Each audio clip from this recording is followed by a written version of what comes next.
Assalamualaikum warahmatullahi wabarakatuh. Di sini saya perwakilan dari kelompok 6 akan mempresentasikan hasil kerja kelompok kami yaitu kelompok 6 tentang anggaran neraca mata kuliah penganggaran. Kita lanjut ke slide berikutnya.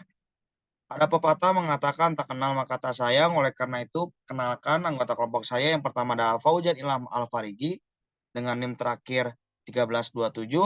Ada Ivan Fauji, NIM terakhirnya 1330. Dan Rehan NIM terakhirnya 1338. Dan yang terakhir ada saya sendiri dengan NIM 1331. Kita lanjut ke materi. Nah, untuk materi dari anggaran raca akan dijelaskan oleh teman saya atau rekan saya. Untuk Pak Ujan, waktu dan tempat saya persilahkan.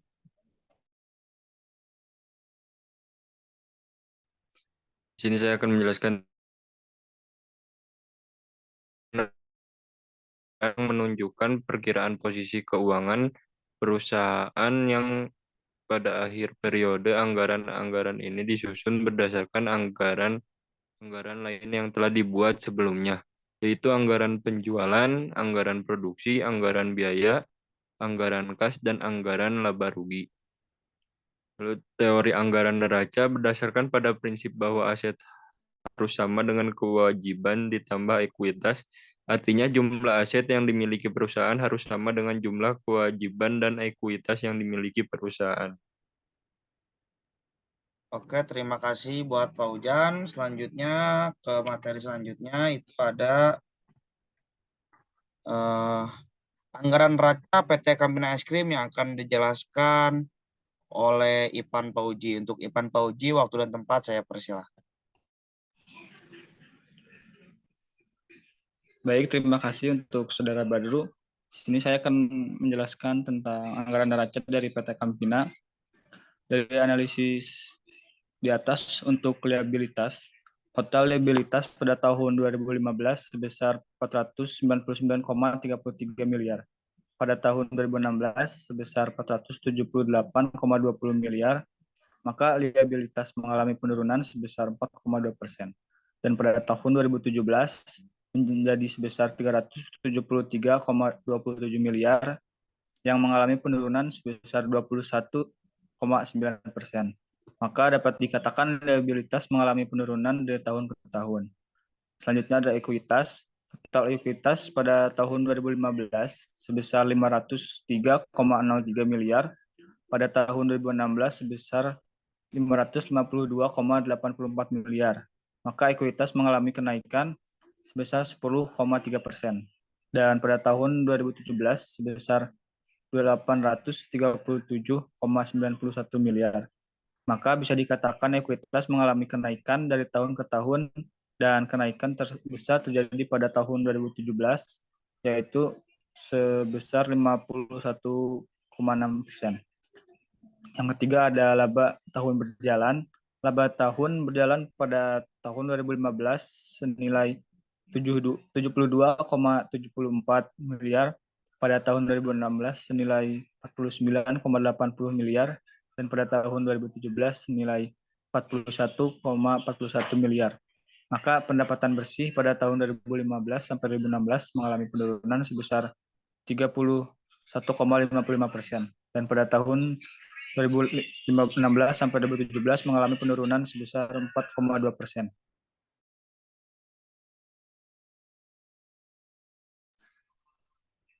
Next.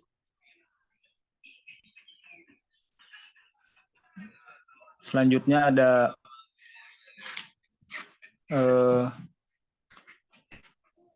anggaran neraca dari asuhan Al-Amanah. Dari analisis neraca dari kelompok kami untuk aset lancar, jumlah aset pada bulan November 2017 sebesar 242.188.167 juta. Dan pada bulan Desember 2017 sebesar 240 juta 191.500. Maka bisa dikatakan bahwa total aset mengalami penurunan sebesar 0,8%. Nah, selanjutnya untuk liabilitas, jumlah liabilitas dan aset neto pada bulan November 2017 sebesar 242.448.167. dan pada bulan Desember 2017 sebesar 240.451.500. Maka bisa dikatakan bahwa jumlah liabilitas dan aset neto mengalami penurunan sebesar 0,8%. Baik, terima kasih. Saya kembalikan kepada moderator. Terima kasih buat rekan saya Ivan Pauji yang telah memaparkan hasil presentasinya. Sekarang kita lanjut ke slide berikutnya. Di slide berikutnya ini akan menjelaskan perbedaan perusahaan bisnis dan non-bisnis bersama dengan persamaan yang akan dijelaskan oleh rekan saya, yaitu Rehan. Untuk Rehan, waktu dan tempat saya persilahkan. Baik, terima kasih. Di sini saya menjelaskan analisis perbedaan neraca perusahaan bisnis dan non-bisnis. Yaitu perbedaan mendasar antara neraca perusahaan bisnis dan non-bisnis, yaitu yang pertama itu ada modal atau kekayaan. Perusahaan bisnis bertujuan memperoleh keuntungan sebesar-besarnya, di mana seseorang atau lebih memberikan hartanya sebagai modal perusahaan. Berbeda dengan yayasan, di mana pendiri akan membiayai kegiatan permulaan organisasi. Setelah memperoleh badan hukum, maka segala aset dan kekayaan masuk sebagai modal organisasi yang dikenal dengan istilah aktiva bersih. Dan adapun keuntungan. Untuk keuntungan yang diperoleh itu, perusahaan dapat diklaim oleh pemiliknya berdasarkan porsi pemilikan dalam modal dan yayasan. Tidak memperbolehkan keuntungan dibagikan kepada siapapun. Dan yang ketiga itu pendapatan. Perusahaan memfokuskan diri pada usaha penciptaan pendapatan dengan menggunakan sumber daya yang ada atau hartanya. Pendapatan yang diperoleh bisa berasal dari kegiatan yang memang sudah direncanakan untuk diterjuni atau bahkan datang dari sumber lain yang tidak direncanakan sebelumnya. Pendapatan pada yayasan bervariasi jauh lebih luas. Pada dasarnya, yayasan memiliki pendapatan yang harus dikategorikan berdasarkan ada tidaknya pembatasan atau restriksi dari sumber pendapatan itu sendiri. Dan yang keempat itu biaya. Pada perusahaan biaya hanya dikategorikan dalam biaya yang langsung berhubungan dengan produksi barang atau jasa dan biaya yang tidak langsung berhubungan disebut biaya lain. Sedangkan pada yayasan biaya diklasifikasikan atas biaya yang terkait dengan program atau kegiatan organisasi sesuai dengan tujuan pendirinya dan biaya pendukung bagi kegiatan program. Next. Dan adapun analisis persamaan neraca perusahaan bisnis dan non-bisnis, yaitu perusahaan bisnis dan non-bisnis memiliki beberapa persamaan. Kedua jenis perusahaan ini memiliki aset, kewajiban, dan ekuitas. Aset mencakup semua sumber daya yang dimiliki perusahaan, kewajiban mencakup hutang dan kewajiban lainnya, dan ekuitas mencakup investasi dan modal pemilik perusahaan. Pada kedua jenis perusahaan neraca digunakan untuk menilai kesehatan keuangan dan posisi finansial perusahaan. Baik, terima kasih. Selanjutnya saya akan serahkan kepada moderator. Terima kasih buat rekan saya Rehan. Selanjutnya kita akan next ke materi terakhir atau kesimpulan yang akan dijelaskan atau dibacakan oleh rekan saya, yaitu Fauzan.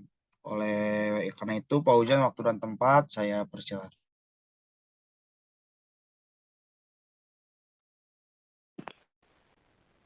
Baik, terima kasih. Saya akan membaca kesimpulan di sini.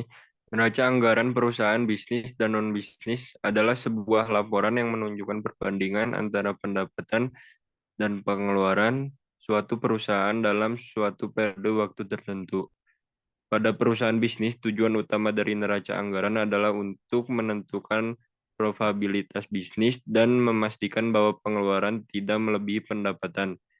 Sedangkan pada perusahaan non-bisnis, neraca anggaran digunakan untuk mengalokasikan dana dan memastikan bahwa pendapatan digunakan sesuai dengan tujuan organisasi.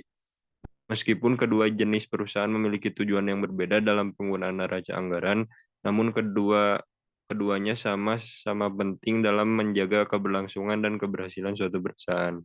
Terima kasih.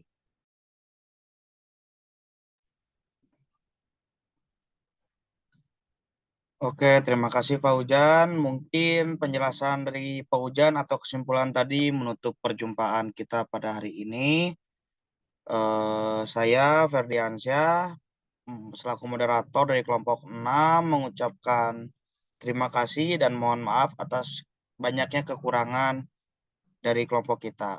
Mohon maaf apabila ada kekurangan. Wassalamualaikum warahmatullahi wabarakatuh.